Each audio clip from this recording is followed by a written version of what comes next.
PMC ప్రేక్షకులకి నమస్కారం. ఈరోజు మనతో ఉన్నారు సద్గురు ఫౌండేషన్ వంశీ గారు. వంశీ గారు ఎన్నో ప్రాంతాలు తిరిగి ఒక ప్రకృతి ప్రేమికులు బేసిక్గా చెప్పాలంటే. ఎందుకంటే నేను చాలాసార్లు అనుభూతి చెందాను. ఏ ఊరు పోతే ఆ ఊరిలో నదులు ఎక్కుతుంటారు, ఏ ఊరు పోతే ఆ ఊరిలో కొండలు ఎక్కుతుంటారు. కాబట్టి ఈ శివోహం గురించి చెప్పడానికి పర్ఫెక్ట్గా చెప్పగలరు వంశీ గారు. అసలు ప్రాంతం ఏంటి, ప్రత్యేకత ఏంటి, ప్రకృతి ఏంటి, శక్తి ఏంటి, శక్తి క్షేత్రాలు ఏంటి అన్న వాటిపై మనం కాశీలో నవంబర్ 25 నుంచి డిసెంబర్ 5 దాకా శివోహం అన్న కార్యక్రమాన్ని చేస్తున్నాం. వంశీ గారు కూడా ఈ కార్యక్రమానికి వస్తున్నారు. ఈ శివోహం కార్యక్రమంపై మరికొన్ని విశేషాలు అండ్ కాశీపై మరికొన్ని విశేషాలు మనం వంశీ గారిని అడిగి తెలుసుకునే ప్రయత్నం చేద్దాం. నమస్తే అన్న. శక్తి క్షేత్రాలకు వెళ్ళి ధ్యానం చేయడం అన్న కాన్సెప్ట్ ఏంటి, అసలు ఎక్కడి నుంచి వచ్చింది? అదే మన భారతదేశంలో అంతటా ఉంది, అన్ని సాంప్రదాయాల్లో ఉంది. శంకరాచార్య నుంచి తీసుకుంటే చిరంజీవి స్వామి వరకు తిరగడం, భ్రమణం, శక్తి క్షేత్రాల్లో ధ్యానం ఏంటి అసలు ఇది? ముందుగా పిఎంసికి అభినందనలు. ఎందుకంటే ఈ శివోహం కార్యక్రమం ద్వారా మరింత మందిని ఏకం చేసి ప్రపంచ గురువులందరినీ కలిపే కార్యక్రమం ఇది. నేను చూశాను అదంతా షెడ్యూల్, ఎవరెవరు గురువులు వస్తున్నారో మొత్తం అద్భుతమైన మాస్టర్స్ అందరినీ ఒక చోట ఒక వేదిక మీదకి మన పిఎంసి తీసుకొస్తుంది. సో దీనికి అందరం అటెండ్ అవ్వాలి. రెండోది మన గురుతర బాధ్యత. ఇది పిఎంసికి ఒక ప్రమోషన్ లాంటిది. మనందరం మన పిఎంసిని ప్రొటెక్ట్ చేసుకోవాల్సిన టైం ఇది. దానికి మరింత సపోర్ట్గా ఉండాలంటే ఇలాంటి కార్యక్రమాలు చేసి మనం కూడా దాన్ని ఇది ఒక పార్టిసిపెంట్గా చేయాలి. మనం ఏదో వెళ్తున్నాము నేర్చుకోవడానికి కాకుండా మన ప్రమోషన్ కింద మనం తీసుకోవాలి. ఇది మన అందరి బాధ్యత. ఎందుకంటే మనందరికి లైఫ్ ఇచ్చింది పిఎంసినే. అవును. సో పిఎంసి చూస్తున్న వాళ్ళు కానీ పిఎంసిని ఉపయోగించుకున్న వాళ్ళు కానీ అందరు మాస్టర్స్ యొక్క బాధ్యత ఇది. అందుకే నేను దీని మీద ఫండ్ రైజింగ్ ఈవెంట్ లాగా నేను తీసుకున్నాను, ఒక ప్రమోషన్గా ఉండటానికి. సో ఒక రకంగా నేను బ్రాండ్ అంబాసిడర్ అనుకో. శివోహం బ్రాండ్ అంబాసిడర్. సో దీన్ని ఇంకా సక్సెస్ చేద్దాం, ఇంకా ఇలాంటివి చేద్దాం. నాకు బాగుంది ఇది. ఎందుకంటే వచ్చిన వాడికి కంఫర్ట్, సబ్జెక్టు, నాలెడ్జ్, అనుభూతి అన్నీ ఉన్నాయి. మన పిఎంసికి సపోర్ట్. అదే యాక్చువల్లీ ఏమనుకున్నాం అంటే, మనం ఏదైనా 1 డే వర్క్షాప్ ఒక దగ్గరికి వెళ్తారు, ఇదో హడావిడిగా వస్తారు, ఇంట్లో పిల్లలు గొడవలు వస్తారు, మళ్ళీ హడావిడిగా 2 గంటల నుండి వెళ్ళిపోతారు. ఎక్కదాడికి 9 రోజులు అన్నీ వదిలేసి 9 రోజులు వదలన్నప్పుడు వాడు పూర్తిగా అదే ఆధ్యాత్మిక వాతావరణంలో ఉంటాడు. అందరికీ కనెక్ట్ అవుతాడు. మాస్టర్స్కి, సీనియర్ మాస్టర్ మధ్యలో సజ్జన సాంగత్యం విస్తారంగా జరుగుతుంది అన్నది కాన్సెప్ట్ అన్న. ఎగ్జాక్ట్లీ, చాలా మంచి ప్లాన్ ఇది. అసలు దీన్ని ఇంకా ఈ ప్యాకేజ్ తర్వాత ఇంకోటి మీరు దించాలి, ఇలాంటి ప్రమోషన్స్. నేను అన్నిట్లో ఉంటా. నెక్స్ట్ ఋషికేష్. సో ఇది కాశీ అయితే మనందరం ఇచ్చేయాలి. సో పిఎంసి చూస్తున్న ప్రేక్షకులందరికీ కూడా నేను మనస్ఫూర్తి కోరుకుంటాను, మీ అందరు రావాలి. ఇది మీకు డిస్క్రిప్షన్లో నెంబర్స్ ఇమీడియట్లీ కాల్ చేయండి. ఎందుకంటే లిమిటెడ్ సీట్స్ పెట్టుకున్నాం కాబట్టి 300తో క్లోజ్ అయిపోయింది. 300తో క్లోజ్ చేయాలి. 150 క్లోజ్ అయిపోయినాయి, 150 అయితే అయిపోయింది. 150తో క్లోజ్ అయిపోతుంది. ఈ వారం 10 రోజులు అయిపోతాయి. సో తొందరగా దీన్ని మీరు రిజిస్ట్రేషన్ చేసుకొని ఫాలో అవ్వండి. ఎందుకంటే ఇందులో స్వామి కార్యం ఉంది, స్వకార్యం ఉంది. స్వామి కార్యం అంటే పిఎంసిని డెవలప్ చేయడం, స్వకార్యం అంటే అక్కడ ఉన్న మనం అన్ని శక్తి క్షేత్రాల్లో తిరుగుతాం, ధ్యానం చేస్తాము. రోజుకు 3 గంటలు ధ్యానం పెట్టారు మీరు, చాలా వండర్ఫుల్. అన్నిటికన్నా స్పెషల్గా ఎక్కడెక్కడి నుంచో గురువుల్ని, ఎక్కడెక్కడి నుంచో మాస్టర్స్ అందరినీ వేదిక మీద తీసుకొస్తున్నారు. ఈ డబ్బులతో రాదు కానీ ఇప్పుడు కాశీకి ఎవరైనా మన ఓన్ ఎక్స్పెండిచర్ పెట్టి వెళ్ళొచ్చు, ఫ్లైట్ టికెట్ పెట్టుకుని. కానీ ఇంతమంది గురువులు, ఇంత సామూహిక ధ్యానం రాదు కదా అని. మెయిన్ ఇందులో ఉన్న ప్రత్యేకత ఏంటంటే, నేను ఇందులో ప్రమోట్ చేస్తుంది, నేను దీన్ని మెయిన్ డీల్ చేస్తుంది ఏంటంటే, కాశీలో చూడాల్సిన మెయిన్ పాయింట్స్ కొన్ని ఉన్నాయి చూడాల్సినవి. జనరల్ కాశీ అనగానే అందరూ వెళ్ళి టెంపుల్ చూసేసి, కాలభైరవ టెంపుల్, మీనాక్షి టెంపుల్, అమ్మవారిది, శివుడిది టెంపుల్ చూసుకొని మనం భోజనం చేసుకొని 2-3 రోజులు అయిపోతుంది కాశీ మామూలుగా చూస్తే. కానీ గుప్త కాశీలు చాలా ఉన్నాయి, గుప్తంగా ఉన్నాయి అనమాట, అండర్ గ్రౌండ్లో ఉంటాయి. 9 ఆదిత్యుని పాయింట్స్ ఉన్నాయి. ఆదిత్యుని పాయింట్స్ అవి ఎంత సింపుల్గా ఉంటాయంటే, నేను అవన్నీ చూద్దామని ఇన్ఫర్మేషన్ అంతా గ్యాదర్ చేసుకుని వెళ్తే అది చూడడానికి ఏముండదు. ఆలయంలో ఒక పక్కన చిన్నది సూర్యుడి తాలూకా విగ్రహం ఉంటుంది. అది ఏంటంటే ఆయా డిఫరెంట్ క్యారెక్టర్స్లో, ఆయా డిఫరెంట్ యాంగిల్స్లో కాస్మిక్ ఎనర్జీని రిసీవ్ చేసుకుంటుంటాయి అవన్నీ. సో వాటన్నిటి దగ్గర ఈ 9 రోజులు మనం ధ్యానం చేస్తాం. అది ఇక్కడ ప్రత్యేకత. ఒక్కొక్క రోజు ఒక్కొక్క పాయింట్కి తీసుకెళ్ళేసి ఆ గుప్తంగా ఉన్న వాటిని వెలుగులో మనకు అర్థమయ్యేలా మన వాళ్ళకి చెప్పి అక్కడ ధ్యానం చేయించడం అనేది ప్రధానమైన పాయింట్. తర్వాత రెండోది, ఇందాక మీరు అడిగారు కదా, ఈ క్షేత్రాల్లో ధ్యానం చేయడం వల్ల ఏమొస్తుంది, అసలు ఎందుకు వెళ్తారంటే, ఇప్పుడు ఇది సింపుల్గా చెప్పాలంటే, పూలు అమ్ముకునేవాడు వచ్చి ఇక్కడ కూర్చొని పూలు దుకాణం పెట్టుకొని వెళ్ళిపోయాడు, 1 గంట దాకా నీకు పూల వాసన వస్తుంది, అవునా కదా. అదేవిధంగా చేపలు అమ్ముకునేవాడు వచ్చి చేపలు పెట్టుకొని తట్ట పెట్టుకుని వెళ్తే 1 గంట దాకా చేపల స్మెల్ వస్తుంది. అక్కడ ఉన్న నేచర్ అలా లక్షణాలు కలిగి ఉంటుంది. సో అలాగా ఒక మారణ హోమం జరిగిన ప్లేస్కి వెళ్ళండి, దాని నెగిటివ్ ఎనర్జీస్ ఉంటాయి. అవును. మన కురుక్షేత్ర సంగ్రామాలు కానీ, లేకపోతే మీరు కొన్ని పోలీస్ స్టేషన్లు కానీ, హత్యలు జరిగిన ప్లేసులు కానీ, వాటి శ్మశానాలు కానీ, వాటి ఎఫెక్ట్స్ ఉంటాయి అక్కడ. అదే సాధకులు వెళ్ళిన ప్లేస్, సాధన చేసుకున్న ప్లేస్కి వెళ్ళండి, దాని ఎఫెక్ట్ ఉంటుంది. రైట్. అందుకని ఈ పుణ్యక్షేత్రాలన్నీ సాధన చేసుకోవడానికి సాధన చేశాక పుణ్యక్షేత్రాలు అయినాయి అవి. అక్కడ ఆల్రెడీ సాధన చేశారు కాబట్టి, అంటే కాశీ లాంటి దానిలో కొన్ని వందల వేల మంది ఋషులు తపస్సు చేశారు కాబట్టి అది పుణ్యక్షేత్రం. అది పుణ్యక్షేత్రం అయింది. అది ఎంతో మందిని అట్రాక్ట్ చేస్తుంది. ఈరోజు తిరుమల ఉంది. తిరుమల ఎందుకు ఎంతమందిని అట్రాక్ట్ చేస్తుంది అంటే, తిరుమల కింద ఉన్న ఋషులు, మహర్షులు, సాక్షాత్తు శ్రీవారు కూడా ధ్యాన స్థితిలో ఉంటారని మనం విన్నాం ఎన్నోసార్లు. అందరిని అట్రాక్ట్ చేస్తుంది. అలాగే కాశీకి ఒక ప్రత్యేకత ఉంది. ఇప్పుడు ఇది మనం ప్రోగ్రాం కాశీ పెట్టాం కదా, దాని గురించి చెప్పుకుందాం. కాశీకి ఉన్న ప్రత్యేకత ఏంటో ఒక మాటలో చెప్పాలంటే, కాశీ ఖండం అంటే అది హరిశ్చంద్రుడి యుగం నుంచి తీసుకుందాం. హరిశ్చంద్రుడి తర్వాత శ్రీరాముడు, దాని తర్వాత మన శ్రీకృష్ణుడు, దాని తర్వాత కలియుగం. అంటే 4 యుగాలు పూర్తయినాయి. 4 యుగంలో ఆల్మోస్ట్. అంటే భూమి ఎన్ని మార్పులకు లోనైంది? చాలా మార్పులు. ఊరులు కొండలైనవి, కొండలు ఊర్లైనవి, సముద్రాలైనవి. ఇప్పుడు మీరు తిరుమల కొండ కనుక చూస్తే అందులో ఒక శిల ఉంటుంది. శ్రీవారు నడిచి వెళ్ళిన శిల, దాన్ని శిలాతోరణం అంటారు. అది తిరుమలలో ఉంది శిలాతోరణం. అది ఆర్కియాలజీ డిపార్ట్మెంట్ దాన్ని లాక్ చేసింది. ఎందుకంటే అది వేల సంవత్సరాలు, లక్షల సంవత్సరాల పూర్వం సముద్రపు నీటి ఒరవడికి ఏర్పడింది. అది సముద్ర నీటి ఒరవడికి ఆ శిలాతోరణం తయారైంది. అంటే నీరు వెళ్ళి వెళ్ళి వెళ్ళి అది కరిగి అలా తయారైంది. దాని కింద నుంచి శ్రీవారు వెళ్ళాడని మన పురాణం ఉంది. అంటే సముద్రము నీటి ఒరవడికి తయారైందంటే, ఇప్పుడు తిరుమల కొండ లక్షల సంవత్సరాల క్రితం సముద్రం. Okay, right, correct. ఇప్పుడు సముద్రం ఎక్కడ ఉంది? చెన్నైలో ఉంది కదా, అది కొండ. ఇప్పుడు అంటే భూమి ఇన్ని మార్పులకు లోనైనా మార్పు చెందిన ఏకైక నగరం కాశీనగరం. అదే, అందుకే అతి పురాతనమైన నగరం అంటారు. మొన్న కల్కి సినిమాలో కూడా చెప్పారు. కల్కి సినిమాలో అతి పురాతనమైన నగరం కాశీ అని చెప్తారు. భూమి మీద ఇప్పటికీ ఎటువంటి మార్పులకు లోను కానీ ఏకైక నగరం ఏదన్నా ఉందంటే కాశీ. ఇది అర్థం, అది పక్కా. దానికి ప్రూఫ్ కూడా ఉంది. Ancient city. దానికి ప్రూఫ్ కూడా మనం హరిశ్చంద్ర ఘాట్. హరిశ్చంద్రుడు జాబ్ చేసిన ప్లేస్. సత్య హరిశ్చంద్రుడు కాశీలో, వారణాసిలో జాబ్ చేస్తాడు కదా, కాటి కాపరగా. ఆ ప్లేస్ ఇప్పటికీ ఉంది. సో ఎన్నో ఆధారాలు ఉన్నాయి. అంటే అంత కాలం నుంచి అది ఎందుకు ఉంది భూమి మీద అనేది ఇప్పటికీ స్పిరిచువల్ సైంటిస్టులకు కూడా అర్థం కాని గొప్ప వండర్ అది. అందుకనే కాశీ క్షేత్రం భారతదేశపు హార్ట్ లాంటిది. దాన్ని కొట్టడానికి మొత్తం అన్యమతస్తులు అందరూ వచ్చి దాని మీద పడ్డారు. చాలా దాన్ని నాశనం చేయడానికి ఎన్నో జరిగినాయి. బట్ కాశీ ఎంతో మందికి లైఫ్ ఇచ్చింది. బుద్ధుడికి కూడా లైఫ్ ఇచ్చింది కాశీయే. బుద్ధుడు అక్కడి నుంచే కదా మొదలు పెట్టాడు, సారనాథ్ నుంచే కదా మొదలు పెట్టాడు. సో ఎంతో మందికి లైఫ్ ఇచ్చింది, గురువులకి, మాస్టర్స్కి, తర్వాత రాజులకి, చక్రవర్తులకి. మొత్తం అసలు కాశీ అనేది ఒక డిఫరెంట్ క్యారెక్టర్. సో ఏదేమైనా కాశీ ఖండంలో మీరు శివోహం పెట్టడం ఇంకా అద్భుతం. అంటే ఇప్పుడు కాశీ క్షేత్రం ఎలా అయిందంటే, వెళ్ళామా, దండం పెట్టామా, వచ్చామా, చూసామా అన్నట్లు అయిపోయింది. ఒక మామూలు యాత్రా స్థలం అయిపోయింది. చాలా తక్కువ మంది సాధనకి వెళ్తున్నారు. అసలు శివుడు అంటేనే ధ్యానం కదన్నా. ధ్యానం, కాశీ అంటేనే ధ్యానం, శివుడు అంటే మహాధ్యానం. కానీ కాశీలో మనం మొట్టమొదటిగా ఇంత అద్భుతంగా ప్రోగ్రామ్ పెట్టబోతున్నాం. అది 3 గంటల ధ్యానం పర్ డే.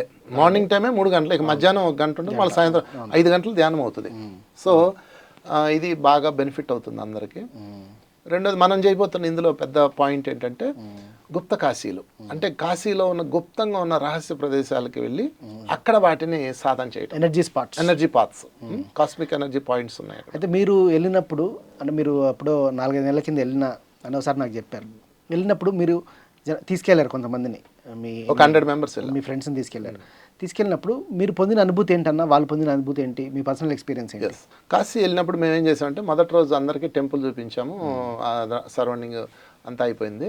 ఇక రెండో రోజు నుంచి ఒక 4 days ఉంచాను అనమాట కాశీలోనే. 4 days ఉంచి డైలీ మార్నింగ్ మెడిటేషన్ పెట్టాము. తర్వాత మార్నింగ్ సెషన్ అంతా క్లాసెస్, మధ్యాహ్నం నుంచి ఇప్పుడు వెళ్ళబోయే ప్లేస్ ఏంటి దాని గురించి ప్రత్యేకంగా చెప్పటము, ఆ ప్లేస్కి అందరూ వెళ్ళడం. ఇక్కడ కాశీలో విచిత్రం ఏంటంటే, అందరూ కలిసి వెళ్ళలేం. ఒక ఆటోలు మాట్లాడుకొని అందరూ వెళ్ళడం, చిన్న చిన్న వీధులు కదా. సో వెళ్ళడం, అక్కడికి వెళ్ళిన తర్వాత ఒక్కొక్క ప్లేస్కి వెళ్ళడం, ఆ ప్లేస్లో సాధన చేయడం. అది చూడడానికి మామూలుగా ఉంటుంది. అది మనం మామూలుగా వెళ్ళినప్పుడు ఏదో క్యాజువల్గా చిన్నది. నేను గంట ఎతికాను దానికోసం, ఒక ప్లేస్ కోసం. అది ఒక సూర్యుడు బొమ్మ ఉంది, ఇలా చిన్న గుడి అనమాట. నాకు ఆశ్చర్యం వేసింది, ఇంత చిన్న ప్లేస్ ఇంత హైయెస్ట్ కాస్మిక్ ఎనర్జీని అలౌ చేస్తుందా, ఎలా లాగుతుంది? ఇది ఏదో మామూలుగా ఎవడో చెప్పింది పురాణ కథ కాదు, ఇది సైంటిస్టులు రీసెర్చ్ చేసింది, రీసెర్చ్ చేసింది. నా దగ్గర రికార్డ్స్ ఉన్నాయి. అలాంటి 9 ప్లేసులు ఉన్నాయి. 9 రాసుల్లో ఆ 9 ప్లేసుల్లో కాస్మిక్ ఎనర్జీ ఆ పాయింట్స్కి వెళ్ళి రీఛార్జ్ అయ్యి ఎర్త్ మీద కాశీ ఖండాన్ని ఎలాంటి విపత్కరాలు వచ్చినా పాడు చేయకుండా ఉంచడానికి తయారు చేయబడ్డ ఒకనొక క్రిస్టల్స్ అవి. అవి గుప్తంగా ఉంటాయి. అవి మామూలు వాళ్ళకి టూరిస్టులకు తెలియదు. అవి మనం సాధక మార్గంలో వెళ్ళిన వాళ్ళకి తెలుస్తాయి. రీసెర్చ్ చేశాను నేను. ఆ 9 పాయింట్స్ మీద ఫైల్ చేసి ఆ రోజు 4 రోజులు అటన్నీ తిరిగాం. అన్ని అవ్వలేదు, అందులో 6 వరకు వెళ్ళగలిగాం. సో కొన్ని పడవల మీద వెళ్ళాలి, ఇలా ఉన్నాయి అనమాట. సో ఇలాగ కాశీలో ఎన్నో అద్భుతాలు ఉన్నాయి. కాశీలో చూడడానికి సంవత్సరం వరకు సరిపడా స్టఫ్ ఉంది. అవునా? అంత ఉంది. అందుకే అందరు సాధకులు అక్కడ గడుపుతారు. మనం వెళ్ళి చూసేస్తే ఏముంటుంది? చాలా మంది కాలభైరవ్ ఫేమస్ అంటారు అన్న. కాశీలో కాలభైరవ్ ఫేమస్ అని ఎందుకంటారంటే కాలభైరవ్ ఇస్ ద క్షేత్రపాలకుడు. అది కూడా ఒక అద్భుతమే. ఆ టెంపుల్ కూడా ఒక డిఫరెంట్ యాంగిల్ ఉంటుంది అక్కడికి వెళ్ళి. ఇవన్నీ మామూలుగా భక్తి కోణంలో చూస్తే వెళ్ళాము, దండం పెట్టుకున్నాము, ఒక ఆనందం అంతవరకే. కానీ సాధకుడికి దాని విలువ తెలుస్తుంది. అక్కడికి వెళ్ళి కూర్చొని ధ్యానం చేయించాలి మనం. అందరూ ధ్యానం చేస్తారు కాబట్టి అక్కడ ఆ కాలభైరవ టెంపుల్, దాని వైబ్రేషన్స్ అక్కడికి వెళ్ళగానే తెలిసిపోతుంది. మామూలు వాళ్ళకి తెలియదు, కానీ సాధన చేసిన వాళ్ళకి తెలుస్తుంది. అందున ఈ ఆగ్నేయ చక్రం ఆ లోపలికి వెళ్ళగానే బరువు ఎక్కుతూ ఉంటుంది. ఇంకా టన్ను బరువు మన మీద పెట్టినట్టు ఉంటుంది. ఆ వైబ్రేషన్స్ కానీ, అనుభూతి కానీ. సో చాలా బాగుంటుంది. ప్రకటనలు మీవి, ప్రచారాలు మావి, జీవితంలోని వెలుగులందరివి. పిఎంసి తెలుగు ఛానల్లో మీ యాడ్స్ కోసం సంప్రదించవలసిన ఫోన్ నంబర్స్. పర్టికులర్గా కాశీ అంటేనే అన్ని శ్మశానాలు, ఘాట్లు, మణికర్ణిక ఘాటు, సత్యహరిశ్చంద్ర ఘాట్లో శ్మశానాల్లో ఎన్నో శవాలు కాలడం అన్నీ జరుగుతుంటుంది. అసలు అక్కడ ధ్యానం చేయడం వల్ల ఏమన్నా ఎట్లా ఉంటుంది, ఏంటి? అఘోరాలు సాధన చేస్తారు శ్మశానాల దగ్గర అంటుంటారు. అసలు శ్మశానానికి అఘోరాలు సాధన చేయడానికి ఏంటి సంబంధం? ధ్యానం చేస్తే అక్కడ ఎలా ఉంటుంది? అసలు కాశీలో ఇందాక నేను చెప్పిన ప్లేసులు ధ్యానం చేసే ప్లేసెస్. శ్మశానాలు ధ్యానం చేసే ప్లేసులు కాదు, నాలెడ్జ్ పొందే ప్లేసు. ఓకే. మేము లాస్ట్ టైం వెళ్ళినప్పుడు ఏం చేసామంటే బోటు మీద తీసుకెళ్ళాను. బోటు మీద తీసుకెళ్ళి బోట్ ఆపాను. బోట్ ఆపేసి ఇటువైపు ఏమో గంగాహారతి అవుతుంది, ఇటువైపు ఏమో శవాలు కాలుతున్నాయి. మామూలుగా మనం ఇళ్లలో ఎలా ఉంటామంటే, మనం మామూలుగా ఏదన్నా శవం తగలబడినా లేకపోతే ఊదిలో శవాన్ని తీసుకెళ్ళినా అసలు మనకు అత్యంత అపవిత్రం. అసలు ఇంకా మనం స్నానం చేసి అలా శవాన్ని చూసాము ఇంట్లో ఉంటుంది కదా. అక్కడ శవాలు కాలుతూనే ఉంటే ఇక్కడ తింటా ఉంటాడు. మీరు అంటే ఎవడైతే కాశీ వెళ్ళాడో వాడికి జీవితం అర్థమైపోద్ది. ఎందుకంటే లైవ్ చూస్తున్నాడు కదా. అది చాలా క్యాజువల్గా ఉంటాయి శవాలు కాలడం. అయ్యో మొక్కజొన్న పొత్తులు కాలినట్టు కాలుతా ఉంటాయి. ఎవరు నడుస్తూనే ఉంటుంది, అది ఒక చక్రం లాగా. అందుకే కాశీలో ఎక్కువ రోజులు గడపమంటారు. సో ఆ శవాలు కాల్చే దగ్గర సాధన కాదు చేయాల్సింది, అట్లా అబ్జర్వ్ చేస్తూ ఉండాలి. ఇది సాధన. అది సాధన. అబ్జర్వ్ చేయడమే సాధన. గురువులు కూర్చోబెట్టి వాళ్ళని చూపిస్తారు జీవితం అంటే ఇది, ఇక్కడ ఇలా ఎండ్ అవుతుంది, దీనికోసం ఎందుకు ఈ పరుగు, ఎందుకు మీకు ఈ తపన. సో అని ఎవరైతే అహంలో ఉంటారో వాళ్ళకి వైరాగ్యాన్ని బోధిస్తారు. ఈ వైరాగ్యంలో నుంచి మళ్ళీ వైభోగం వస్తుంది. ఇది బ్యాలెన్స్ ఆఫ్ వైరాగ్యం అనమాట. సో ఇటువైపు చూస్తేనేమో మేము బోటు మీద కూర్చొని, ఇటు చూస్తేనేమో గంగా హారతి కనిపిస్తుంటుంది, ఇటు చూస్తేనేమో చితిమంటలో, ఇటువైపు ఐస్ క్రీములు తింటా, అటువైపు చూస్తే హోటల్స్ ఉంటాయి, వాటిలో అందరూ భోజనాలు చేస్తా చూస్తుంటారు. ఇది ఒక డిఫరెంట్ యాంగిల్. అయితే గంగా అసలు నిజంగా చెప్పాలంటే నాకు తెలిసి నేను నీళ్ళ పిచ్చోన్ని, వాటర్ పిచ్చి నాకు. తర్వాత నేను నీకు చూసి ఆపించింది మళ్ళీ. ఎందుకంటే మనం ఓ రోజు రాత్రి ఎక్కడికో సిద్దిపేట సిద్దిపేట బెల్లంపల్లి క్లాస్ దగ్గర వెళ్ళినప్పుడు అంత రాత్రులు నీళ్ళు ఎక్కడున్నాయి పదా అని ఎత్తుకుంటూ వెళ్ళారు. అంటే అప్పుడు అర్థమైంది అంటే నీకు వాటర్ అంటే ఎంత ఇష్టం. అది కూడా ఇంతలోతు నీళ్ళే, అది మీ ఆశ్రమం దగ్గర చూసినప్పుడు. అసలు నేను నీటికి అట్రాక్ట్ బాగా అవుతా, మీరు బాగా నీటికి అట్రాక్ట్ అవుతారని నాకు ఆ రోజు నేను గ్రహించిన. అసలు మీరు ఆశ్రమం నీటి పక్కన కట్టుకున్నారంటే మీకు ఎంత నీళ్ళు అంటే ఎంత ఇష్టం అన్నది నాకు అర్థమైంది. అసలు ఈ గంగలో ప్రవహించే నీటిలో మునిగిన తర్వాత ధ్యానం చేస్తే ఎలా ఉంటుంది అసలు? అంటే మీకు నీళ్ళ కనెక్షన్ బాగుంది కాబట్టి మిమ్మల్ని అడుగుతున్నాను. యాక్చువల్గా ఆధ్యాత్మిక ఆశ్రమాలన్నీ, ఆధ్యాత్మిక ఋషులన్నీ మీరు తీయండి, చరిత్ర తీయండి, ప్రతి ఒక్క గురువు ఆశ్రమాలు కానీ సాధనా పాయింట్లు కానీ నది ఒడ్డునే ఉంటాయి. ఓకే. సముద్ర ఒడ్డును కూడా ఉండవు, నది ఒడ్డు ఉంటాయి. సముద్రాలు ఒడ్డున చాలా ఎక్కువ నది ఒడ్డు. నది ఉందంటే అక్కడ ఒక ఆశ్రమం ఉంటుంది. ఎక్కడైనా చూసుకోండి. ఇప్పుడు నదులన్నీ పొల్యూట్ అయిపోయినాయి, అది వేరే విషయం. ఎందుకు అంటే నీటికి సాధనకి చాలా దగ్గర సంబంధం ఉంది. సూర్యాస్తమయం అయ్యేటప్పుడు నదిలో కూర్చొని ఆ సూర్యుడికి ఆర్గ్యుమిడుస్తూ సాధన చేస్తే ఆ సాధకుడు కలిగే అనుభూతులు వర్ణనాతీతం. అవి ప్రకృతి ప్రేమికులే కదా సాధకులు అందరూ కూడా. సో అది ఒకటి. రెండోది, మనం బాత్రూంలో స్నానం చేసి గబగబా ముగిస్తాం కాదు, నదీ స్నానాన్ని మించింది ఉందా అసలు? నదిలో 1 గంట సేపు వాడు స్నానం చేస్తే వాడి జీవితం ఎంత బాడీలో మార్పులు వస్తాయో. మేమేం చేస్తామంటే ఇప్పుడు ఈ కాశీ టూర్లో వెళ్ళినప్పుడు ఆ నదిలో గబాలను ముడికేసి రాకుండా నీటిలో కూర్చొని ధ్యానం చేయటం, ఆ నీటి యొక్క ప్రవాహాన్ని చూస్తూ ధ్యానం చేయటం, తర్వాత చేతి వేళ్ళు ఇలా పెట్టుకొని ఆ నీరు వేళ్లలోంచి ప్రవహిస్తున్నప్పుడు మనకు తెలియకుండా నెలలా కదులుతుంటాయి, వైబ్రేషన్ తీసుకుంటూ ఉంటుంది అనమాట. కాస్మో ఎనర్జీ వాటర్లో కూడా ఉంటుంది, పైనుంచే కదా రావడం, వాటర్లో కూడా కాస్మో ఎనర్జీ ఉంటుంది, అది బాడీలోకి వెళ్ళడం. ఇవన్నీ సాధకుడు అనుభూతి చెందుతాడు. మళ్ళీ ఒక్కొక్కసారి నీటి మీద ఇలా పడుకొని ఉన్నప్పుడు మన బాడీ అలా తిరుగుతూ ఉంటుంది. ఇవన్నీ అలౌకిక అనుభూతులు. మేము అందుకని నీరు ఉన్న దగ్గరే మేము ఎక్కువ ఎంపిక చేసుకుంటాం. సో కాశీ గంగ అంటే ఇక చెప్పక్కర్లేదు. అది మీరు గమనించు, ఎంత మురికేసినా ఎంత చెత్త చేసినా నీరు ఎప్పుడు స్వచ్ఛంగా ఉంటుంది. చాలా సైంటిఫిక్ రీసెర్చ్ జరిగింది. అది ఎప్పుడు అద్భుతమే. ఎందుకంటే అన్ని శవాలు వేస్తూ వస్తుంటారు, ఆ మట్టి బయటతో వేస్తుంటారు, తర్వాత పూలేస్తుంటారు, గందరగోళం చేస్తుంటారు, అయినా ఎప్పుడు స్వచ్ఛంగానే ఉంటుంది కాశీ నీరు. అది గంగమ్మ గొప్పతనం. సో అందుకే హారతి సిస్టమ్ వచ్చింది. మనం నదుల్ని పూజించడం అర్థం ఏంటంటే వాటిని రెస్పెక్ట్ చేయడం. నదుల్లో చెత్త చేయకుండా మదర్ అని. ఎందుకంటే ప్రతి నాగరికత నది ఒడ్డునే వెలిసిల్లింది. ఈవెన్ ఈజిప్ట్ నాగరికత కూడా నది ఒడ్డునే వెలిసిల్లింది. ఈజిప్ట్ పిరమిడ్లు కూడా నది ఒడ్డునే వచ్చినాయి. మన అమరావతి కూడా నది ఒడ్డునే వచ్చింది. అసలు నా బాల్యం అంతా అమరావతిలోనే కృష్ణ నదితోనే గడిపింది. అక్కడ నుంచి మీకు అటాచ్మెంట్. స్కూల్ ఎగ్గొట్టడం, కృష్ణ నదిలో ఈదులు ఆడుకోవటం. సో అక్కడ నుంచి నాకు నది అంటే అనుభూతి. అయితే మీరు చెప్పిన పాయింట్ కరెక్ట్. అది ఎక్స్ప్రెషన్ చేయలేము, ఒక అలౌకిక ఆనందం. అలౌకిక మీరు ఎక్కడ పాసిబిలిటీ అక్కడ వాటర్ ఫాల్ కానీ అంతే కదా. ఏ ఊరు వెళ్ళినా ఫస్ట్ వాళ్ళని అడుగుతాం, మీ ఊర్లో నది కానీ వాటర్ ఫాల్ కానీ కనీసం ఒక చిన్న కాలువ కానీ ఉందా అని అడుగుతాను. ఉందంటే వెళ్ళిపోతాను. నేను వెళ్ళిపోయి అక్కడ హ్యాపీగా గడుపుతాను. నీరు అది ఒక తెలియని అనుభూతిని ఇస్తుంది. అది దాన్ని ప్రవహించేటప్పుడు అందులో కూర్చొని అది అంత మురిగ్గా ఉండని నాకు అనవసరం. నీరు ప్రవహిస్తూ వెళ్తూ ఉన్న దానిలో మనం ఉంటే అనుభూతి ఎంత అద్భుతంగా ఉంటుంది. అది మనం ఇప్పుడు కాశీలో సాధకులకి ఇవ్వబోతున్నాం ఆ అనుభూతులన్నీ. ఆరా ఫ్రెష్ అవుతుందా ఏంటి? స్పిరిచువల్గా ఏంటన్నా అసలు? స్పిరిచువల్గా ఆరా ఫ్రెష్ అవుతుంది ఫస్ట్ పాయింట్. ఇంకోటి ఉంటుంది, మీరు ఎప్పుడన్నా నదికి వెళ్ళినప్పుడు నదిలో పడుకోండి. ఓషో 14 సంవత్సరాలు నది మీద ప్రయాణం చేశాడు. నది మీద పడుకున్నాడు అంతే. నర్మదా నది మీద అలా తేలుతూ ఎన్నో కిలోమీటర్లు వెళ్ళి మళ్ళీ ఇంటికి వస్తుండేవాడు. ఇలాగ ఆయన ఒక సాధన చేశాడు. దీనిలో రహస్యం ఏంటంటే, నీటి మీద ప్రవహిస్తున్నప్పుడు మన శరీరము ఎప్పుడైతే నీటి మీద వదిలేసామో నువ్వు దేహస్థితిని మర్చిపోతావు. హైయెస్ట్ సాధన ఇది. మామూలుగా మనం గంట ధ్యానం చేస్తే వచ్చే అనుభూతి అక్కడ 10 నిమిషాల్లో వచ్చేస్తుంది. మీరు కావాలంటే ప్రయత్నం చేయండి. నీటిలో ఇలా పడుకో, జస్ట్ కళ్ళు మూసుకో చాలు. కొన్ని ప్రవహించొద్దు, నువ్వు ప్రవహించకుండా గట్టిగా ఏదైనా స్విమ్మింగ్ పూల్లో పడుకున్నా, స్విమ్మింగ్ పూల్ కన్నా నదిలో ప్రవాహం ఉంటుంది కదా, నీ బ్లడ్ ఇలా ప్రవహిస్తుంటుంది కదా, ఈ నీరు ప్రవహిస్తుంటుంది కదా, ఈ రెండు మిక్స్ అయ్యి ఒక అలౌకికమైన అనుభూతి వస్తుంది. నీకు 2 నిమిషాల్లో ఇలా తిరిగిపోతూ ఉంటుంది. ఒక అద్భుతమైన అనుభూతి వస్తుంది అనమాట. సో దీనివల్ల ఏమవుతుందంటే శరీరంలో ఉన్న ఆర మొత్తం క్లీన్ అవుతుంది. నది నీటికి ఆ ప్రత్యేకత ఉంది. అయితే మీరు ఆ నది పక్కన ఆశ్రమం కట్టారు కదా, వచ్చిన వాళ్ళు ఎలా ఫీల్ అవుతుంటారు? వచ్చిన వాళ్ళు ఫస్ట్ ఇంత దూరం ఎందుకు కట్టారండి అంటారు. చూపిస్తారండి అన్నది చూపిస్తా. అమ్మో ఇక్కడ నది ఊళ్ళోకి రాదు కదండి, అందుకని నది దగ్గరికి మనం ఆశ్రమం కట్టాలని నేను అక్కడ కట్టాను అనమాట. నెలకు ఒకసారి వర్క్షాపులు పెడుతుంటాం. అందులో ప్రతి నెల 3 days వర్క్షాప్స్ ఉంటాయి. అన్ని జిల్లాల నుంచి సెలెక్ట్ చేసుకుంటాం. ఒక 100 మెంబర్స్నే, ఓన్లీ 100 మెంబర్స్కే ఇస్తాం అనమాట. పూర్తిగా మార్నింగ్ వాళ్ళ ఫీలింగ్ ఏంటి అసలు నదిలో? ఆ నదిలో ఏం చేస్తామంటే ఫస్ట్ మెడిటేషన్, మధ్యాహ్నం క్లాసెస్ అయిపోయి సాయంత్రం 3 గంటలకి 4 గంటలు నదిలో తీసుకుపోతా. 3 గంటలు ఉంచేస్తాను నదిలోనే. 3 గంటలు నదిలో ఇంకా నాని చేతులు తెల్లగా అయిపోవాలి వాళ్ళకి ఆ నది. ఎందుకంటే అక్కడ నది ప్రమాదకరం కాదు, లోతు ఉండదు, కూర్చుంటే హాయిగా ప్రవహిస్తూ ఉంటుంది. మీరు వచ్చారు కదా ఒకసారి.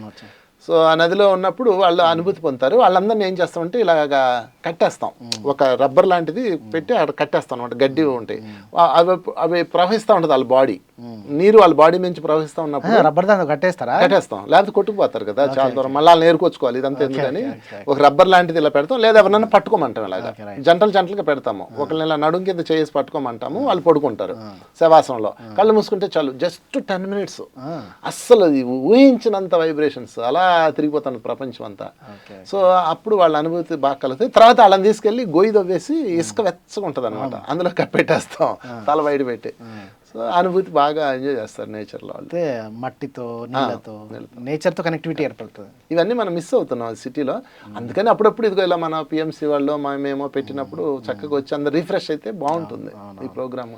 మన ఈ శివోహంలో కూడా ఎందుకే మనం కాశీ ఎంచుకున్నాం, నది ఉన్న దగ్గరే ఉన్నాం, డైలీ నది స్నానం, డైలీ ఓపిక ఉండాలి కానీ నది స్నానానికి వెళ్ళిపోవచ్చు, ఏదో టైంలో వెళ్ళిపోవచ్చు. ఏముంది మార్నింగ్ మెడిటేషన్ అయిపోయాక నదికి వెళ్ళి పక్కనే కదా, పక్కన చేసి రాదు. కాశీ మొత్తం తిరిగితే నీకు మొత్తం 10 కిలోమీటర్ లోపే ఉంటుంది. మన హైదరాబాద్ మాదిరి కాదు. రిక్షా వేసుకోవచ్చు, రిక్షా ఎక్కేయడం, నది అంటే జిమ్ అని పోతాడు, ఘాట్ వెళ్ళడం, హాయిగా అలా కూర్చోవటం, అదాత్మాన్ని అనుభవించడం, రావడం, ఆ వైబ్రేషన్స్ ఉంటాయి అక్కడ. కానీ గంగ ప్రవహిస్తుంటే చూస్తుంటే కూడా అసలు బాగుంటుంది. నువ్వు అలా కూర్చొని సైలెంట్గా చూడు, ఓపెన్ అయ్యి మెడిటేషన్, దాని యొక్క ప్రవాహంలోనే ఎన్నో అనుభూతులు కలుగుతుంటాయి మనకి. ఇంకా సూర్యాస్తమయం సూర్యోదయాలు అయితే చెప్పక్కర్లేదు. నాకు కూడా థ్రిల్లింగ్ ఏంటంటే 9 రోజులు రోజు పోయి సాయంత్రం పోయి నది దగ్గర కూర్చోవచ్చు కదా, అదొక అనుభూతి కదా. సూర్యాస్తమయాన్ని నదిలో చూసినంతగా ఎందులో రాదు నౌకాంత్. నదిలో సూర్యాస్తమయం ఉన్న అందం దేనిలోనూ ఉండదు కదా, అందదు, కొండల్లో కూడా ఉండదు అనుభూతి. ఆ సూర్యుడు అస్తమిస్తున్నప్పుడు ఆ బంగారపు కిరణాలు ఆ నీటి మీద పడుతూ తలతల మెరుస్తూ, నువ్వు స్నానం చేయగలను నువ్వు అన్నట్టుగానే అలా కూర్చున్నా చాలు, ఆ అనుభూతి అద్భుతంగా ఉంటుంది. అందుకే మనం కాశీలో ఆ 9 రోజులు మొత్తం ఈవినింగ్ టైం నదిలోనే గడిపిద్దాం. ఒడ్డును కూర్చోవటం, ఆ కాంతి కార్యక్రమాలు అయిపోతాయి కాబట్టి సాయంత్రం ఎవ్రీడే మనం ఇది పెడదాం. సో అందరూ ఈ కార్యక్రమం తప్పనిసరిగా రండి, శివహంకి అందరూ ఊరిస్తున్నాం బాగా. తర్వాత ఇంకొకటి ఇక్కడ మేజర్గా ఒక ఇంపార్టెంట్ థింగ్ మాట్లాడుకుంటే కనుక, కాశీలో మనం 9 రోజులు ఎవ్రీడే 3 గంటలు అఖండ ధ్యానం చేయబోతున్నాం ఆ ఎనర్జెటిక్ స్పాట్లో. దీనివల్ల ఆ ధ్యానం ఎలా ఉండబోతుందని మీరు అంటారు? ఎప్పుడు వన్నెస్ మెడిటేషన్ దాని ఎనర్జీ వేరు. గ్రూప్ మెడిటేషన్, గ్రూప్ కాన్షియస్ మామూలుగా ఉండదు. అది ధ్యానం కుదరని వాడికి కూడా అక్కడ కుదరాల్సిందే. దానితో మీరు లైవ్ మెడిటేషన్ పెట్టారు, లైవ్ మ్యూజిక్ పెట్టారు, ఎవ్రీడే మెడిటేషన్కి మ్యూజిక్ మెడిటేషన్ పెట్టారు. 9 రోజులు 9 మంది డైమెన్షన్స్లో పెట్టారు మీరు. ఇంకా అది అసలు ఎక్కడికో తీసుకెళ్తుంది. మంచి అద్భుతమైన సంగీత కళాకారుల్ని మనం ఫిక్స్ చేసాం పిఎంసి తరఫున. సో ఇంకా చెప్పనాలే కాదు, ఇంకా ఈ గ్రూప్ మెడిటేషన్ ఏమవుతుందంటే, group meditation in the Kashi, మళ్ళీ కాశీ అది కూడా కాశీ అంటేనే కర్మలు దగ్గం చేసే ప్లేసు ఒకటి. 2 శివుడు మహాశక్తి ఉన్న ప్లేసు. ఈ చెప్పుకుని వెళ్తే 100 ఉన్నాయి ఇప్పుడు, టైం సరిపోదు. కాశీ అంటే అది చెప్పక్కర్లేదు. అందులో మార్నింగ్ 5 to 8 గ్రూప్ మెడిటేషన్. ఈ ప్రోగ్రామ్కి మెయిన్ ఇది హార్ట్, గ్రూప్ మెడిటేషన్. ఈ గ్రూప్ మెడిటేషన్ వల్ల ఏమవుతుందంటే, కాశీ నగరానికి మనం ఏదైతే తీసుకుంటున్నామో మనం తిరిగిస్తాం అక్కడ. ఈ గ్రూప్ మెడిటేషన్ వల్ల శివుడికి అర్పిస్తున్నాం. కాశీలో మీరు వెళ్తే ఇప్పుడు కొన్ని బాధాకరమైన అంశాలు కనపడతాయి. ఏంటంటే ఎక్కడ చూసినా మాంసం దుకాణాలు కాశీలో ఉంటాయి. ఇవి ముస్లిమ్స్ హిందూ నాగరికత నాశనం చేయడానికి కాశీ మీద దండయాత్రలు జరిగినాయి పూర్వం నుంచి ఇప్పటికే. ఈ మాంసం కొట్లు, మాంసం దుకాణాలు ఎక్కడ చూసినా ఉంటాయి. అది మన ప్రపంచం వేరు కదా. ఇప్పుడు మన ప్రజాస్వామ్య దేశం కాబట్టి దాన్ని ఏమనలేం. అక్కడ హింసాత్మకమైన ఫ్యూచర్లో జరగకుండా ఈ 3 గంటలు ఇంటూ 9 ఎన్ని గంటలు వచ్చింది? 27 గంటలు, దాదాపు 30 గంటలు అనుకోండి పోనీ రఫ్గా. ఈవినింగ్ టైంలో కలిపిన మొత్తం 50 గంటలు వస్తాయి. అన్నీ కలిపిన 50 గంటలు మనం మెడిటేషన్ చేస్తున్నాం. కాశీలో జీవహింస జరగకూడదు. దానికి ఇది ప్రధానంగా పునాది అవుతుంది ఖచ్చితంగా. ఎందుకంటే చిన్న విషయం కాదు కదా ఇది. వచ్చే వాళ్ళందరూ ధ్యానులు, అక్కడ ఉన్న ఎనర్జీని ప్రొటెక్ట్ చేయాలి మనం. కరెక్ట్, అది మన ఫోకస్. ఈ కాన్సెప్ట్ బాగుంది. మీరు చెప్పిన తర్వాత ఐడియా వచ్చింది, వీలైతే వెజిటేరియన్ ర్యాలీ చేద్దాం ఖచ్చితంగా, ప్రతిరోజు చేద్దాం వీలైతే. ఎందుకంటే మొత్తం మాంసం దుకాణాలు ఎక్కడ చూసినా. వాళ్ళు ఎందుకు పెట్టారు మరి? కావాలని పెట్టారో నా లేకపోతే చాలా మంది ఉన్నారు కదా, అందువల్ల ఉంటుంది. ఒక ముస్లింని మార్చినా మన కాశీయాత్ర సక్సెస్ అయిపోయినట్టే. రెండోది, మన వాళ్ళందరూ వచ్చిన వాళ్ళందరికీ శాఖాహార ర్యాలీ చేయాలనే కోరిక అందరికీ ఉంది. హిందీలో పాంప్లెట్లు ఏం చేద్దాం, ఏం చేసి ఒక్కొక్కరికి 100 ఇచ్చిన వాళ్ళకి పని చేసుకుంటూ తిరుగుతారు. వాళ్ళకి హ్యాపీ ఇచ్చినందుకు ఎవరో ఒకరు మారుతారు, నో డౌట్. మనందరం మారి వచ్చిన వాళ్ళే కదా, అలా వాళ్ళు తెలుసుకుంటారు. ఒక రోజున పెడదాం పెట్టి ర్యాలీ చేస్తే ఇంకా అద్భుతంగా ఉంటుంది. మీరు చెప్పింది కరెక్ట్. అసలు అంటే ఈ యాంగిల్ నేను ఆలోచించలేదు, కానీ మనం ఎనర్జీ బ్యాలెన్స్ చేయడానికి వెళ్తాం. ఎగ్జాక్ట్లీ, తీసుకుంటాం, ఇస్తాం. కాశీలో గుప్త ప్లేసుల్లో ఎనర్జీ తీసుకుంటాం, మన సామూహికంలో మన ఎనర్జీని ఇచ్చి బ్యాలెన్స్ చేస్తాం కాశీ నగరాన్ని. బాగుంది. మీరు ఎన్ని రోజులు 9 days ఉన్నారా అప్పుడు? లేదు, 4 days ఉన్నారు. మీ 4 డేస్లో ఎలా అనిపించింది? 4 డేస్ అసలు ఇదే ప్రాసెస్ చేసాం మేము, కాకపోతే ర్యాలీ ఏమి చేయలేదు. 4 డేస్ మేము ధ్యానం పెట్టాము. తర్వాత ఇందాక చెప్పినట్టుగా బోట్ ఒకటి మాట్లాడేసుకొని 100 మందిని కరెక్ట్గా సెంటర్లో పెట్టాను. ఇటువైపు ఏమో శవాలు తగలాడుతాను, ఇటువైపు గంగా ఆరతి పెడుతున్నాడు. వీళ్ళకి పకోడీ ఇచ్చాను. పకోడీ తింటా శవాలు చూసుకుంటూ విజయనగరం నుంచి ఓ మాస్టర్ వచ్చారు, ఆ విజయనగరం ప్రెసిడెంట్ రామారావు గారు వచ్చారు. అంటారు, సార్ నాకు జ్ఞానోదయం ఇక్కడ అయింది అంటాడు ఆయన. అంతా నేను రామారావు రామారావు గారు ఆయనే, అంతా నేనే అనేది రాజు గారు. రామారావు గారు విజయనగరంలో ప్రెసిడెంట్, పిఎస్ఎస్ఎం ప్రెసిడెంట్. ఆయన అనుమతి చెప్తారు, నాకు అక్కడ జ్ఞానోదయం అయింది. నాకు ఎప్పుడు అవన జ్ఞానోదయం అక్కడైంది. నాకు ఒక వైరాగ్యం వచ్చింది. వంశీ గారు ఇటు శవాలు పెట్టాడు, ఇటు కార్త పెట్టాడు, పైన చందమామ పౌర్ణమి, కింద నది బోట్లో పెట్టాడు. అది అలా చెప్తారు మేము. చాలా బాగుంది అది. సో అలాగే అందరికీ ఒక ఫీల్ కలుగుతుంది. బాగుంది. రెండోది, కాశీ వెళ్ళినప్పుడు ఏదో ఒకటి వదిలిపెట్టాలంటారు. మీరు వినే ఉండొచ్చు. అవునవును. చాలామంది స్వీటో వంకాయో బెండకాయో వదులుతుంటారు. సో అదేంటంటే కాశీ వదిలిపెట్టినప్పుడు కాయో ఫలమో వదిలిపెట్టాలి అని. వీళ్ళు కాయ అంటే వంకాయ బెండకాయ అది కాదు, కాయ అంటే శరీర స్థితి వదిలిపెట్టాలి. కాశీ వెళ్ళామంటే ఇవన్నీ చూసాక కూడా మళ్ళీ ఇంటికి వచ్చి నేను శరీరము అని అనుకోకూడదు. ఉండడానికి నువ్వు శరీర సృహని వదిలిపెట్టాలి. ఫలం అంటే నువ్వు భగవంతుడు ఏది ఇస్తే దాన్ని స్వీకరించాలి. కర్మని చేయి, ఫలితం విడిచిపెట్టి అన్నాడు కదా కృష్ణుడు. అనేది కాశీ ఖండం యొక్క ప్రధాన లోగో. కానీ కాశీ వెళ్ళి వచ్చామంటే మనం స్వీట్ వదిలిపెట్టాలనుకోండి, మనకి ఏదైతే చేటు చేస్తుందో, ఇప్పుడు స్వీట్ వదలని వాళ్ళు ఉంటారు, స్వీట్ వదిలేస్తాం, ఇంకా వాళ్ళు స్వీట్ తినరు జీవితకాలం. అది ఒక ఆచారం ఉందన్నమాట. యాక్చువల్గా దాని అర్థం అది శరీరం, కాయ అండ్ నీ ఫలం అంటే నువ్వు చేసే వృత్తి ఏదైతే ఉందో భగవంతునికి అర్పించాలి. కాయ అంటే వంకాయ జాంకాయ కాదు, వంకాయ జాంకాయ కాదు, శరీరం. ఓకే ఓకే, అది రైట్. బాగుంది. థ్యాంక్ యూ వెరీ మచ్ అన్న. ఇది ఈరోజు వంశీ గారితో ప్రకృతి ఏంటి, సామూహిక ధ్యానం ఏంటి, కాశీ పుణ్యక్షేత్రంలో ధ్యానం చేస్తే ఎలా ఉంటుంది, గ్రూప్ మెడిటేషన్ అంటే ఏంటి, ఇలా ఎన్నో విషయాలపై ఎంతో చక్కగా చెప్పారు. మనందరం కాశీలో కలుసుకుందాం. Thank you very much.